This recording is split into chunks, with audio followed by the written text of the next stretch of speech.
अस्सलाम वालेकुम बच्चों, कैसे हैं? उम्मीद है कि आप लोग ठीक होंगे। बच्चों, आज के इस क्लास में हम लोग वाहिद जमा, जिसे सिंगुलर प्लूरल कहते हैं, इंग्लिश में सिंगुलर वाहिद को और जमा को प्लूरल कहते हैं। तो आज के इस टॉपिक में वाहिद जमा सिंगुलर प्लूरल के बारे में थोड़ा बहुत डिस्कस करेंगे और समझेंगे। आपके एग्ज़ाम के पॉइंट ऑफ व्यू से टर्म 1 और टर्म 2 के एग्ज़ाम के पॉइंट ऑफ व्यू से इस वीडियो को बनाया जा रहा है। और जितने भी उर्दू के स्टूडेंट हैं, यदि इस चैनल में नए हैं तो चैनल को सब्सक्राइब करके रखिए, ताकि आपको सेकेंड टर्म का सारा वीडियोस इसी चैनल में मिलेगा। और 1 बाय 1 चैप्टर और ग्रामर का टॉपिक भी इसी चैनल में अपलोड होगा। तो आप सभी से गुजारिश है, रिक्वेस्ट है कि आप लोग चैनल को सब्सक्राइब करके रखिए और अपने दोस्तों तक भी इस वीडियो को भेजिए। तो क्लास को शुरू करते, टाइम को वेस्ट किए हुए बिना सबसे पहला हम लोग जानेंगे। यहाँ इस पेज में आपको कुछ दिखाई पड़ रहा है, जैसे अलीफ एक तरफ लिखा हुआ, एक तरफ बे। तो कुछ तस्वीरें हैं, जैसे आप यहाँ देख पा रहे हैं। एक किताब है, एक किताब है। अब बहुत सारे अगर किताब है एक साथ रख दे तो ये बन जाता है किताब है, किताब का जमा हो जाता है किताब है। उसी तरह यहाँ एक तस्वीर देख रहे हैं आप लोग। इस तस्वीर में पेंसिल दिख रहा है, एक पेंसिल ही दिख रहा है। अगर बहुत सारे पेंसिल हो जाए तो उसको हम लोग पेंसिलें कहते हैं। पेंसिलें मतलब बहुत सारे पेंसिल।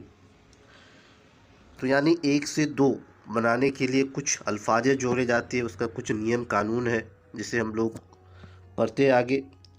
इन दोनों खानों में दिखाई गई तस्वीर पर गौर कीजिए। आप लोग एक बार गौर कीजिए। अलीफ के खाने में एक किताब और एक पेंसिल की तस्वीर दी गई है, और बे के खाने में कई किताबें और पेंसिलों की तस्वीरें हैं। आप जानते हैं कि हर चीज़ की कोई ना कोई तादाद होती है। दुनिया में जो भी चीज़ है उसकी कुछ ना कुछ क्वांटिटीज़ होती है। तो नंबर में यानी तादाद में जब कोई एक चीज़ हो तो उसे हम लोग क्या कहते हैं? वाहिद कहते हैं। नंबर का दो टाइप्स है, सिंगुलर एंड प्लूरल। तो उर्दू में नंबर को हम लोग तादाद कहते हैं। तादाद में जब कोई भी एक चीज़ हो तो उसे हम लोग सिंगुलर वाहिद कहते हैं। उसके बाद और जब एक से ज़्यादा हो तो उसे हम लोग क्या कहते हैं? जमा कहते हैं। यानी एक से ज़्यादा चीज़ों को इंग्लिश में प्लूरल और उर्दू में जमा कहते हैं। वाहिद से जमा बनाते वक्त लफ्ज़ की शक्ल बदल दी जाती है। यानी आप जब भी वाहिद से जमा बनाएंगे तो शक्ल बदल दिया जाता है। सबसे पहला आप लोग यहाँ देख रहे हैं, इस बॉक्स के अंदर एक तरफ है घोड़ा और दूसरी तरफ है घोड़े। घोड़ा का मतलब एक घोड़ा, घोड़े का मतलब बहुत सारे। घोड़ा यहाँ सिंगुलर वाहिद है और घोड़े जमा यानी प्लूरल है। उसी तरह लड़का, एक लड़का, सिंगुलर वाहिद। अब हम लोग अगर उसको जमा बनाएंगे, बहुत सारे करेंगे तो लड़के यानी ए जोड़े। अगर ए जोड़े तो ये क्या बना है? अभी जमा बना है। उसी तरह दायरा, दायरा से दायरे, मतलब दायरा को हम लोग सर्कल कहते हैं। उसी तरह चमचा, चमचा से चमचे। ये भी जहन में रहे कि वाहिद से जमा बनाते वक्त जुमले की शक्ल भी बदल जाती है। जब भी आप वाहिद से जमा बनाएंगे तो जुमले का भी शक्ल बदलेंगे। जैसे आप घोड़ा दौड़ रहा है, एक घोड़ा दौड़ रहा है, तो हम लोग इस तरह बोलेंगे घोड़ा दौड़ रहा है। अगर बहुत सारे दौड़ रहे हैं तो घोड़े दौड़ रहे हैं। उसके बाद लड़का खेल रहा है, यानी अगर एक लड़का खेल रहा है तो हम लोग बोलेंगे लड़का खेल रहा है। अगर वही बहुत सारे लड़के खेल रहे हैं तो हम लोग बोलेंगे लड़के खेल रहे हैं। बच्चा पढ़ रहा है, अगर एक बच्चा पढ़ रहा है तो हम बोलेंगे बच्चा पढ़ रहा है। और वही अगर बहुत सारे बच्चे पढ़ रहे हैं तो हम लोग बोलेंगे बच्चे पढ़ रहे हैं। जैसे कि आप लोग यहाँ जुमला में देख पा रहे हैं।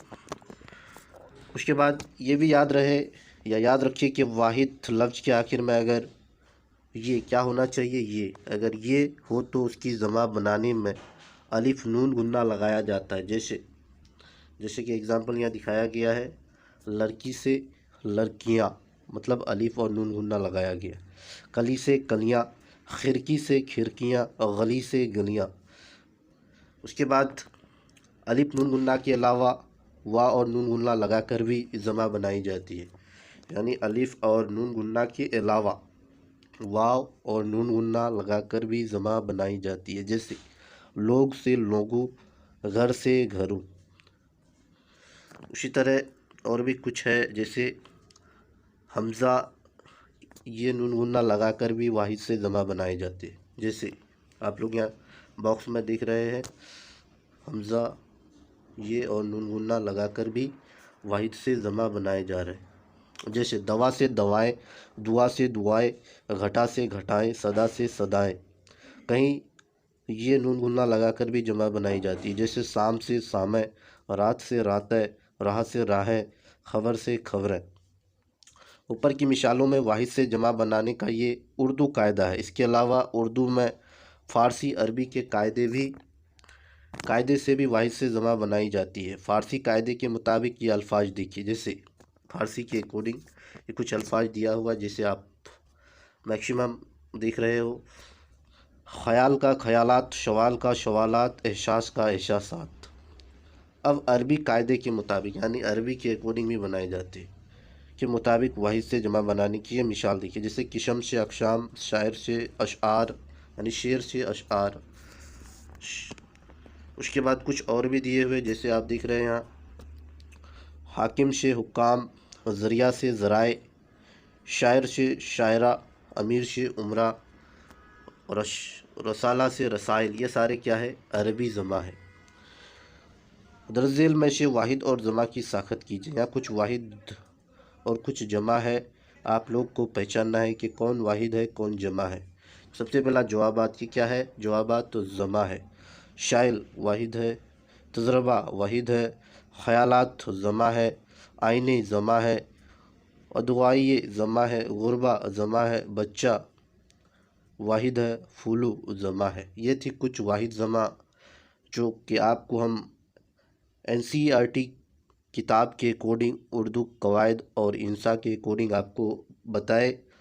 और भी एक क्लास अपलोड होगा आज ही अभी जस्ट, तो आप लोग इस क्लास को दूसरे तक भी फैलाइए और उसको भी मदद कीजिए ताकि वो अच्छे से अच्छे मार्क्स को स्कोर कर सके। Thanks all of you.